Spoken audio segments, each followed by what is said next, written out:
বাংলাদেশ ভারত রাজনীতির আলাপটা ভিন্ন, তবে ক্রিকেটে বিসিবি ঠিকই আলোচনায় বসেছে ভারতের সাথে, অর্থাৎ তাদের ক্রিকেট কন্ট্রোল বোর্ড বিসিসিআই এর সাথে।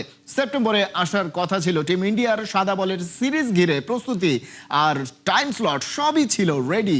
এবার নতুন খবর, দ্বিতীয় দফা পিছিয়ে সেই সিরিজ চলে গেছে জানুয়ারিতে, তবে তাও অফিসিয়াল ঘোষণা না। গল্পটা বলছে নাম প্রকাশে অনিচ্ছুক সূত্র। রিপোর্টে বিস্তারিত। হয়তো কিছুটা রিশিডিউল হবে, এটাই স্বাভাবিক। তবে আমাদের দুই বোর্ডের মধ্যে এখন আলোচনা চলমান এবং ভবিষ্যতে এই সিরিজটা আমরা করার ব্যাপারে এখন অনেক আশাবাদী। বাংলাদেশ আর ভারতের মধ্যে উচ্চ পর্যায়ের রাজনৈতিক আলোচনার ব্যাপারটা ঝুলে আছে, তবে ক্রিকেট ভক্তরা একটু হলেও স্বস্তির নিঃশ্বাস ফেলতে পারেন, কারণ দুই দেশের ক্রিকেট বোর্ড অন্তত আলোচনাটা শুরু করতে পেরেছে। যদিও সেখান থেকে কংক্রিট কোনো সিদ্ধান্ত আসেনি, তবে আলোচনা চলছে। সিরিজটা অন্তত একেবারে ভেস্তে যায়নি। বার্তা সংস্থা পিটিআই তাদের এক রিপোর্টে ভারতের ক্রিকেট কন্ট্রোল বোর্ড বিসিসিআই এর নাম প্রকাশে অনিচ্ছুক এক সূত্রের বরাত দিয়েছে। ওই ব্যক্তি বলছেন, ভারতের বাংলাদেশ সফরটা হতে পারে 2027 সালের জানুয়ারিতে। এই ব্যাপারে বিসিসিআই আলোচনা করছে তাদের কেন্দ্রীয় সরকারের সাথে। তার মানে ক্রিকেটের সাথে রাজনীতির যোগাযোগটা যে পুরোপুরিভাবেই আছে তাও বুঝিয়ে দেয়া হয়েছে। ওই সূত্র এটাও পিটিআইকে জানিয়েছে, বিসিবি আগামী বছর কোনো একটা উইন্ডো খুঁজছিল, আর ভারত সেটা বছরের শুরুতেই অর্থাৎ জানুয়ারিতেই হয়ে গেলে ভালো মনে করছে। তবে সবকিছুই নির্ভর করে আসলে মোদী সরকারের গ্রিন সিগন্যালের ওপর। সাদা বলের সিরিজ খেলার জন্য ভারতের এই সফরটা হওয়ার কথা ছিল 2025 সালের আগস্টে, কিন্তু সেটা পরে পিছিয়ে 2026 সালের সেপ্টেম্বরে চলে আসে। বিসিবি জানুয়ারিতে ঘোষণা করেছিল 2026-এর সেপ্টেম্বরে চট্টগ্রাম আর ঢাকায় 3টি করে ওয়ানডে আর টি-20 সিরিজ খেলবে বাংলাদেশ ভারত। তবে সেই ব্যাপারে তখন বিসিসিআই নিজেদের কোনো অফিসিয়াল স্টেটমেন্ট দেয়নি। এর মধ্যে রাজনৈতিকভাবে ভারত বাংলাদেশ সম্পর্ক বেশ খানিকটা খারাপ হয়ে পড়ে, তার প্রভাব পড়ে ক্রিকেটেও। আইপিএল এর দল কলকাতা নাইট রাইডার্স থেকে মোস্তাফিজুর রহমানকে রিলিজের মতো নজিরবিহীন ঘটনা ঘটলে আমিনুল ইসলাম বুলবুলের বোর্ডও বেঁকে বসে। দাফিজকে যেহেতু নিরাপত্তাহীনতার অজুহাতে কেকেআর এর দল থেকে বাদ দেয়া হয়েছে, সেই ভারতে গিয়ে টি-20 বিশ্বকাপ খেলতেও রাজি ছিল না তৎকালীন ক্রিকেট বোর্ড, এবং নিজেদের ইতিহাসে প্রথমবার সরাসরি কোয়ালিফাই করেও সেই বিশ্বকাপ খেলতে পারেনি টাইগাররা। তবে বাংলাদেশ সাইডে নাটকের তখনও আরও বাকি ছিল। বিসিবির হাই কমান্ডে আসে বড় পরিবর্তন। সভাপতির চেয়ারে তামিম ইকবাল বসার পর থেকে ভারতের সাথে ফের যোগাযোগ শুরু হয় এবং আলোচনা শুরু হয় সিরিজ নিয়ে। তবে সেই সিরিজ আর সেপ্টেম্বর 2026-এ হচ্ছে না সেটা নিশ্চিত হয়ে গেছে আগেই। আর রিশিডিউলের ব্যাপারেও কোনো আনুষ্ঠানিক কিংবা অনানুষ্ঠানিক কথা তো কেউ শোনাতে পারেনি। এবার এএনআই এর রিপোর্ট বলছে মেন ইন ব্লুরা আসতে পারে আগামী বছরের জানুয়ারিতে। আর ওই রিপোর্ট যেটা বলছে না তা হলো এর মধ্যে ভারত বাংলাদেশ রাজনৈতিক সম্পর্ক আরো ভালো হতে হবে, কারণ খেলাধুলার মধ্যে রাজনীতি কেউ মেশায় না, খেলাধুলা বরাবরই রাজনীতিরই অংশ। খালিদ জামিল, একাত্তর। বদলে যাচ্ছে বাংলাদেশের ঘরোয়া ক্রিকেট। প্রতিযোগিতা বাড়াতে 6টা দল বিক্রি করেছে বিসিবি, মিলেছে 15 কোটি টাকা। ফাইন্যান্স কমিটির প্রধান বলছেন, বাংলাদেশ ফার্স্ট নামে নতুন সিস্টেমের ঘরোয়া ক্রিকেটে ক্রিকেটারদের অনেক ফায়দাই হবে। তার মতে সভাপতি তামিমের ছকে দারুণভাবে ছুটবে বাংলার ক্রিকেট। সাইফুল রূপকের রিপোর্ট। ক্রিকেটার তামিমকে একসময় বলা হতো ড্যাশিং ওপেনার। সংগঠক তামিম অর্থাৎ বোর্ড সভাপতির চেয়ারে বসে ভিন্নধর্মী সব উদ্যোগ নেয় তার নামের পাশে অনেকে লিখছে ম্যাজিশিয়ান, যার মাথা জুড়েই সারাক্ষণ থাকে ক্রিকেট আর ক্রিকেটারদের উন্নতি নিয়ে চিন্তা ভাবনা আর পরিকল্পনা। তামিমের তেলেসমাতির তরতাজা উদাহরণ জিডি ট্রফি। মিরপুরে ফাঁকা সময়ে অনূর্ধ্ব 23, 19 ও 17 জাতীয় দলের খেলোয়াড়দের নিয়ে আয়োজন করলেন দারুণ এক ট্রাই সিরিজ। মাঠে এসে উঠতি ক্রিকেটারদের বুকের ছাতিও শক্ত করে দিলেন। তামিমের বোর্ডের ভাবনা একটাই, বয়সভিত্তিক দলগুলোকে পোক্ত করা, ঘরোয়া ক্রিকেটে পেশাদারিত্ব ফেরানো, ফ্যাসিলিটিস বাড়ানো। সভাপতির প্ল্যান দেখে মুগ্ধ বিসিবির ফাইন্যান্স কমিটির চেয়ারম্যান ইসরাফিল খসরু। বাংলাদেশের মেইন স্পোর্ট ইজ ক্রিকেট, কিন্তু আমরা অনেকটা focus is national cricket, national team related. কিন্তু অন্য অন্য লেয়ারের যে ক্রিকেটগুলো আছে এগুলো কিন্তু আমাদের ফোকাস আনতে হবে। এগুলো যেমন আপনার ইন্ডিয়াতে যেমন রঞ্জি ট্রফি, বিগ একটা টুর্নামেন্ট, কিন্তু হ্যাঁ ভেরি প্রফেশনাল এবং এই রঞ্জি ট্রফি থেকে কিন্তু অনেক প্লেয়ার উঠে আসে, right? So but Ranji trophy কিন্তু একটা ট্র্যাকশন পায়, সকলে রঞ্জি ট্রফি দেখে। Ranji trophy is very important. So আমাদের ডোমেস্টিক লিগগুলোকে সে লেভেলে নিয়ে যেতে হবে, যেটা ওই প্রোফাইলটা যেন থাকে, মানুষ যেন লিগগুলোতে ইন্টারেস্ট নেয় এবং আমাদের লিগের ইনফ্রাস্ট্রাকচারগুলো ডেভেলপ করতে হবে। কথায় আছে, যে দেশের ঘরোয়া ক্রিকেট যত শক্ত, আন্তর্জাতিক পর্যায় থেকে আসে তত বেশি সাফল্য। তাই তো আসছে ক্রিকেট মৌসুমে ভিন্ন ছকেই আগাচ্ছে তামিমের বিসিবি। বাংলাদেশ ফার্স্ট এই নামে চলবে 3 টুর্নামেন্টের কার্যক্রম। জানা গেছে 6টা কর্পোরেট কোম্পানির কাছে 2.5 কোটি টাকা করে দল বিক্রি করছে বিসিবি। অর্থাৎ 6 কোম্পানি 6টা দল চালাবে ওই 3 টুর্নামেন্টে। এতে করে বিসিবির খরচ বাঁচবে, প্রাইজ মানি বাড়বে, লিগগুলো প্রতিযোগিতামূলক হবে এবং পেশাদারিত্ব আসবে। স্পন্সরশিপ কেমনে নিয়ে আসতে পারি, হ্যাঁ, এটাকে টুর্নামেন্টগুলোকে আরও কম্পিটিটিভ কেমনে করা যায়, হ্যাঁ। সো বিসিবির একটা আমি কী বলবো, একটা তো রেভিনিউ স্ট্রিমও থাকতে হবে। এবং বিসিবির কিন্তু অনেকগুলো টুর্নামেন্ট আছে যেটা আমরা কাজ করছি। আমরা রিসেন্টলি আমাদের 4-ডে ক্রিকেট, তারপর একটা 1-ডে ক্রিকেট, T20 নিয়ে একটা প্যাকেজ নিয়ে কাজ করছি, যেখানে আমরা বিভিন্ন স্পন্সরকে আনার চেষ্টা করছি, তারা স্পন্সরশিপ এখানে আমরা পাই এবং এই লিগগুলোকে আমরা সমৃদ্ধ করতে পারি, আরও কম্পিটিটিভ করতে পারি। শুধু তাই নয়, টেস্টে নিয়মিত সাফল্য পেতে জাতীয় ক্রিকেট লিগের 4 দিনের আসরের মান বাড়াতে বেশ কিছু উদ্যোগ নিচ্ছে বিসিবি। সাইফুল রূপক, 71।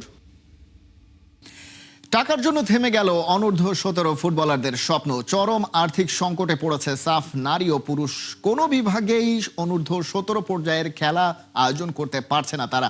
এ নিয়ে সাফের সাধারণ সম্পাদক পুরুষোত্তম ক্যাটেল কথা বলেছেন।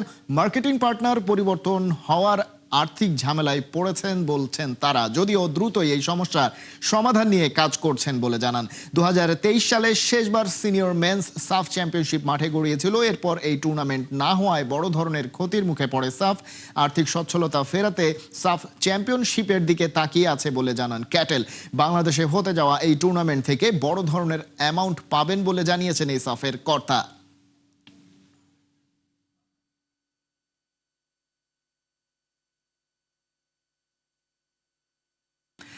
দৌড় শুধু স্পোর্টস ডিসিপ্লিন নয়, দৌড় হতে পারে মানুষে মানুষে বন্ধনের ভাষা। তার ছন্দেই এবার এক হলো দেশের 32 জেলার মানুষ। রাষ্ট্রপতির জেলায় হয়ে গেল ঠাকুরগাঁও হাফ ম্যারাথন 2026। স্বাস্থ্য, সম্প্রীতি ও বন্ধুত্বের বার্তা ছড়িয়ে দেওয়ার এই আয়োজনের উৎসর্গ করা হয়েছে বাংলাদেশের 23তম রাষ্ট্রপতি মির্জা ফখরুল ইসলাম আলমগীরকে। পুরো শহর জুড়েই ছিল উৎসবের আমেজ। ঠাকুরগাঁও থেকে তানভীর হাসান তানুর তথ্য ও জাহিদ হাসান মিলুর ছবিতে প্রতিবেদন।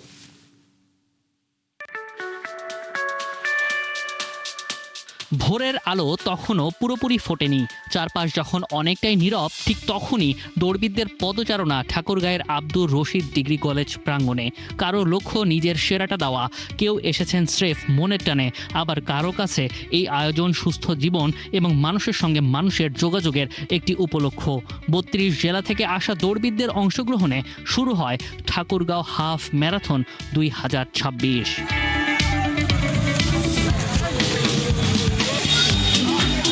ঠাকুরগাঁও রানার্সের আয়োজনে ও মেসার্স গার্ডেনিয়ার সার্বিক তত্ত্বাবধানে এই হাফ ম্যারাথন দেশের বিভিন্ন জেলার মানুষকে এক জায়গায় এনে সম্প্রীতি আর বন্ধুত্বের বার্তা দেওয়াই ছিল এই আয়োজনের অন্যতম লক্ষ্য। 2 জেলার মধ্যে দূরত্বটা তাই এখানে যেন আর কোনো বাধা নয়। একই পথে ছুটেছেন বিভিন্ন বয়সী মানুষ। কেউ প্রথমবারের মতো ম্যারাথনে অংশ নিয়েছেন, আবার কেউ নিয়মিত রানার। দৌড়ের পাশাপাশি সুযোগ মিলেছে ঠাকুরগাঁয়ের ইতিহাস, ঐতিহ্য আর স্থানীয় মানুষের সঙ্গে পরিচিত হওয়ারও। জেগেছে ঠাকুরগাঁওয়ে পর্যটনেরও নতুন সম্ভাবনা। আছে ঠাকুরগাঁও হাফ ম্যারাথন 2026-এ একজন 21 কিলোমিটার পার্টিসিপেন্ট অলরেডি রান করছি। এখানে আসার আমার মেইন উদ্দেশ্য হলো এলাকার আমার দেখা হয় নাই। ঠাকুরগাঁও এরকম আয়োজন এই নিয়ে দ্বিতীয়বার, আমরা খুবই আনন্দিত।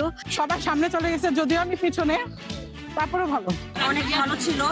ওয়েদারটা অনেক ভালো ছিল, হাইড্রেশন পয়েন্টও অনেক ভালো ছিল। রাষ্ট্রপতি মির্জা ফখরুল ইসলাম আলমগীরের জেলা ঠাকুরগাঁওয়ে আয়োজিত এই হাফ ম্যারাথনটি উৎসর্গ করা হয়েছে মহামান্যকেই।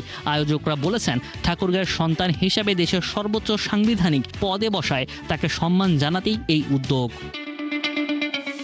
রাষ্ট্রপতি নিজ জেলা হওয়ায় ঠাকুরগাঁওকে দেশের সামনে ইতিবাচকভাবে তুলে ধরার একটি সুযোগ হিসেবেও দেখছেন তারা। তাদের প্রত্যাশা, এমন আয়োজন তরুণদের খেলাধুলার প্রতি আগ্রহী করবে, নিয়মিত শরীরচর্চায় উৎসাহ দেবে এবং দেশের বিভিন্ন এলাকার মানুষের মধ্যে যোগাযোগ আরও বাড়াবে। রাষ্ট্রপতি মির্জা ফখরুল ইসলাম আলমগীর, আমি রানার্সের প্রধান পৃষ্ঠপোষক হিসেবে আজকের এই ম্যারাথনের যে সুন্দর একটা অনুষ্ঠান, এটা আমরা তাকে উৎসর্গ করছি। দৌড় প্রতিযোগিতা শেষে অংশগ্রহণকারীদের হাতে পুরস্কার তুলে দেন প্রধান অতিথি ইকো সোশ্যাল ডেভেলপমেন্ট অর্গানাইজেশন ESDOর প্রতিষ্ঠাতা ও নির্বাহী পরিচালক ডক্টর মোহাম্মদ শহীদুজ্জামান।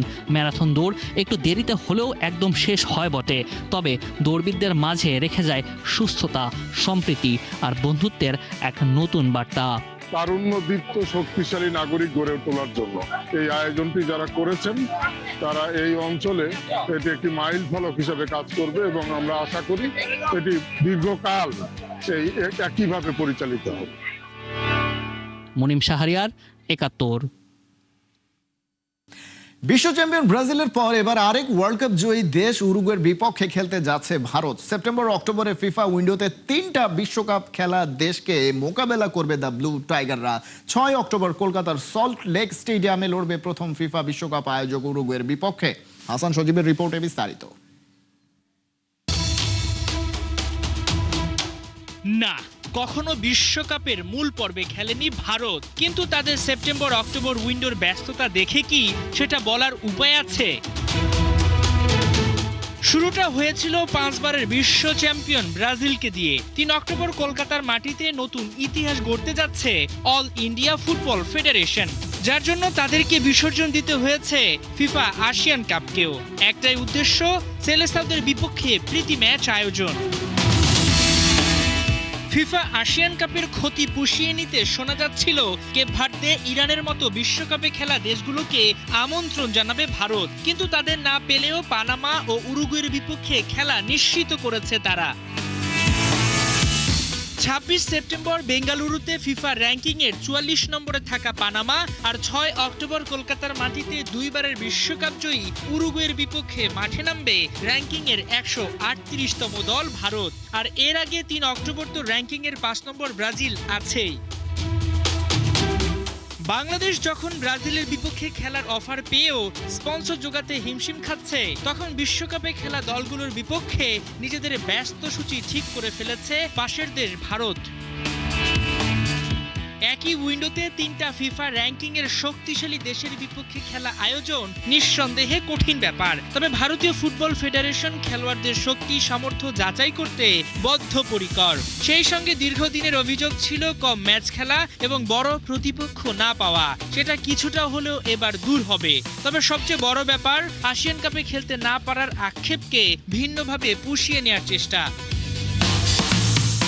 তবে এমন ম্যাচ আয়োজনে মোটেও পক্ষে নয় ভারতের সাবেক ফুটবলার ও সংগঠকরা। কেউ কেউ বলছেন এতে বিপুল অঙ্ক খরচ হলেও দেশের ফুটবল সেভাবে লাভবান হবে না। এতে কেবল দর্শক কিছু ম্যাচই উপভোগ করতে পারবে, ভবিষ্যতের পাইপলাইন তৈরি হবে না। যদিও এ নিয়ে মুখ খোলেনি ভারতীয় ফুটবল ফেডারেশন। হাসান সজীব, ৭১। একটা বলও গড়ায়নি, অথচ ইউরোপের সবচেয়ে বড় ক্লাব যুদ্ধের প্রথম সুবিধা অসুবিধা ভাগ হয়ে গেছে মোনাকোতেই। রিয়াল মাদ্রিদ আর লিভারপুলের সামনে তুলনামূলক খোলা রাস্তা, বার্সেলোনার সামনে প্যারিস, লিসবন, ইস্তাম্বুলের আগুন। ইউনাইটেড ফিরেছে চ্যাম্পিয়ন্স লিগে, কিন্তু স্বাগত জানাচ্ছে বায়ার্ন অ্যাথলেটিকোরা।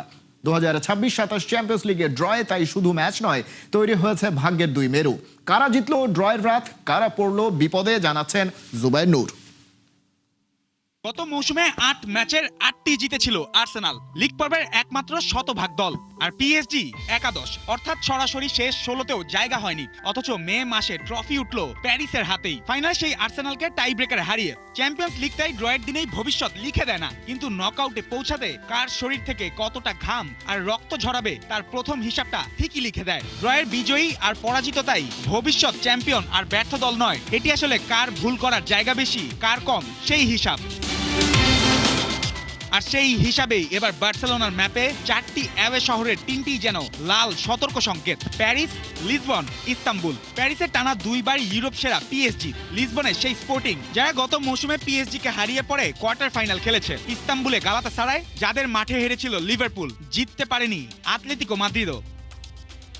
বার্সার ঘরের পরীক্ষাও কম নয়। ম্যানচেস্টার সিটি, ইউরোপীয় লিগ জয়ী অ্যাস্টন ভিলা, ফেইনুর্ড এবং কোমো, অর্থাৎ ইয়ামালদের সামনে শুধু বড় নাম নয়, ভিন্ন ফুটবলের 4 ধাঁধা।